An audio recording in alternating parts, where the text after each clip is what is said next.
எல்லோரும் தீபாவளிக்கு முன்னாடி பலகாரம் ஸ்வீட்டுன்னு செய்வாங்கங்க. நான் மட்டும் தீபாவளி முடிஞ்சு செய்கிறேங்க. இந்த பாதுஷா மேலே எனக்கு ரொம்ப நாளாக ஒரு ஆசைங்க. நானே வீட்டில் ட்ரை பண்ணணும்னு. இன்றைக்கி நான் ட்ரை பண்ணிட்டேங்க. ஒரு அகலமான பாத்திரம் எடுத்து வச்சு அதில் 1 கப் மைதாங்க. இது கரெக்டாக 250 கிராம் இருக்குங்க. அதுக்கு 4 ஸ்பூன் தயிர், 1/4 spoon baking soda, 1/4 spoon baking powder போட்டு ஒரு பிரட்டிட்டேங்க. அப்புறம் வெண்ணெயும் நெய்யும் தனித்தனியாக உருக்கி வச்சுருந்தேங்க.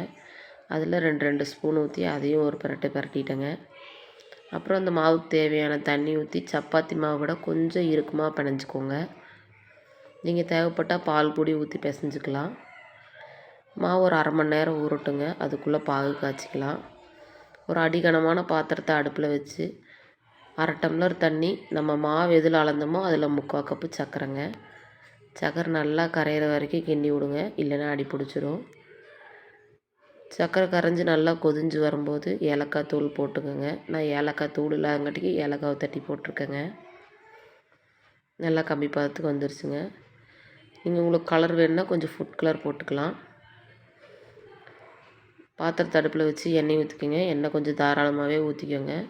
நம்ம பாதுஷா பொரிச்சு எடுத்தோன்னா மறுபடியும் அந்த எண்ணெயை ரீயூஸ் பண்ணிக்கலாம். மாவு நல்லா ஊறிடுச்சுங்க. அதில் கொஞ்சம் கொஞ்சமாக பிச்சு நம்ம பாதுஷாக்கு தேவையான அளவு தட்டி கட்டை விரல் வச்சு லைட்டாக நடுவில் ப்ரெஸ் பண்ணிக்கோங்க.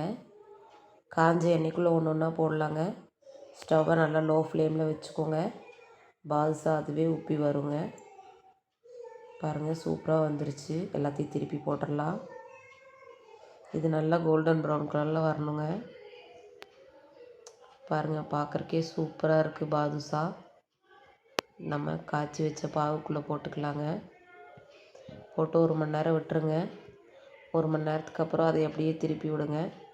அப்போ தான் நல்லா ஊறி நல்லா ஸ்வீட்டாக சூப்பராக இருக்குங்க. பாருங்கள், 2 மணி நேரத்துக்கு அப்புறம் அடடடா சூப்பர் பாதுஷா ரெடிங்க. சாப்பிட்டு வந்து பேசுகிறேங்க.